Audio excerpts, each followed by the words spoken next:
stand for life and our right to expression. Give it up for Isabel.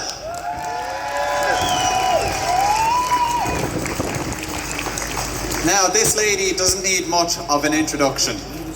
She is the founder of the Life Institute and led us in the Save the Eight campaign in 2018. She has dedicated most of her life to the pro-life cause, bravely standing up to defend the right to every unborn child. She is also the mother of 4 beautiful girls who are all here today. Please put your hands together for Niamh Bhrinn.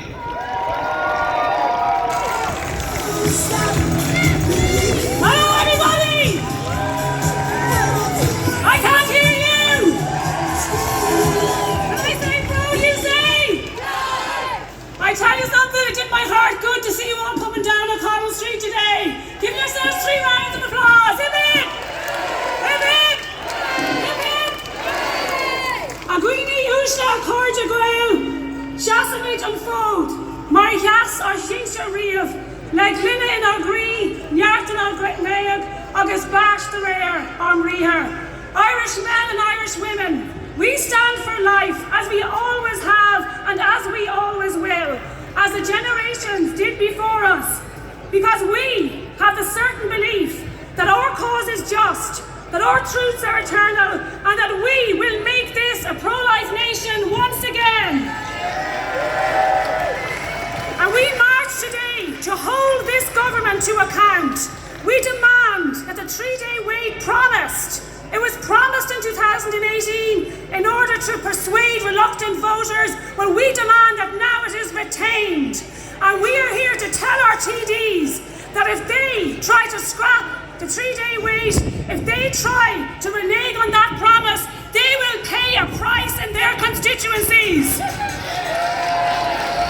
We are here to demand that they acknowledge that their actions have brought about this heartbreaking situation where the abortion rate in Ireland has spiralled to a deeply disturbing 8,156 abortions in 2022. It's almost unbelievable. 8,156 babies killed in just 1 year. 31,000 babies killed in total since the 8th was repealed. And yet, right now, in Dáil Éireann, not content with aborting so many innocent children, our equivalent of the Eye of Sauron is moving still. Instead of being shamed by the horrific outcomes of their actions, they are seeking to extend abortion even further. And so we have Fianna Gael's Neil Richmond, and Green Party ministers including Catherine Martin, and independent Verona Murphy, and the left, and all of the obedient slaves in Sinn Féin, voting for an even more extreme measure proposed by the abortion extremist herself, Breed Smith. These people are ghouls. There is no other word for them.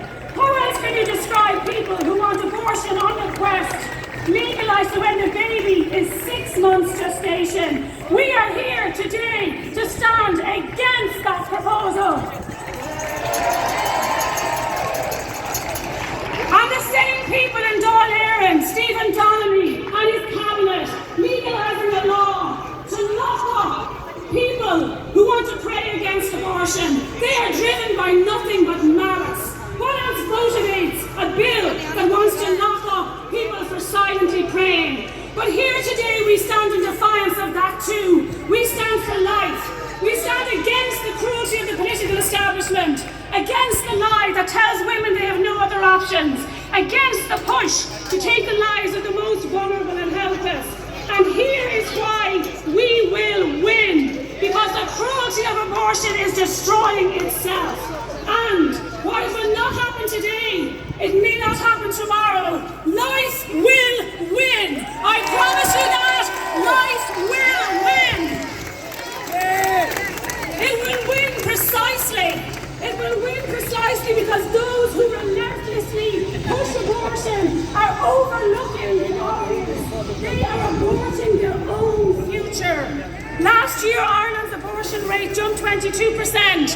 In Britain, this year, early figures show that it has jumped in that country by an equally appalling 17%. Now in Britain they are aborting more than 1 in every 4 babies.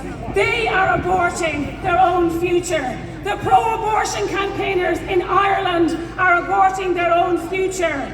But those of you who are here today, in your thousands, marching for life, with your children in your arms, with your grandchildren by the hand, and with your unshakable faith in your hearts, you will decide the future, and that is why life will win. You are the future because the future belongs to those who show up. The future belongs to those who love and welcome all of their children. Every lie that was told to destroy the 8th Amendment has now been revealed to be a deceit, to be a falsehood. The 31,000 lives, the children that will never walk this clean and fair land, their deaths are a stain on this once proud pro-life nation. And the women so utterly failed by this government, who leaves them with no choice, who don't even care enough to recognise that abortion doesn't give women choices, it simply tells them they are on their own. But that shameful situation is not ours, it is theirs. It belongs to those who campaign for abortion. We stand against that, and we always will. And we come here today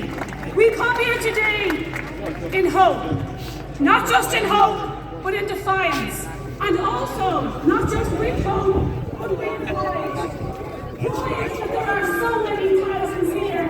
The young, the old, the brave, the old, marching in defiance, because we will never bow the knee, we will never accept this law, and we will make Ireland abortion-free once more.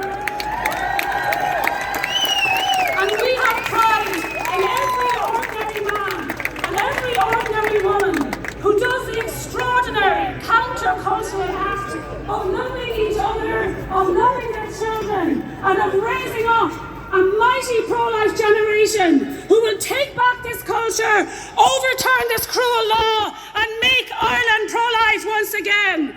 And we have pride that at a time when so much of the world is inexorably aborting their future, you reject that cruelty, and in rejecting it, you are the living embodiment of what the future will be, of what the future will hold. You are, as Thomas Davis once wrote, the voice which like thunder speaks. You are the light and the witness that will not be silenced. You are the hope, the defiance, and the witness. And today, we rally for life, but tomorrow, together, we will make Ireland abortion-free once more.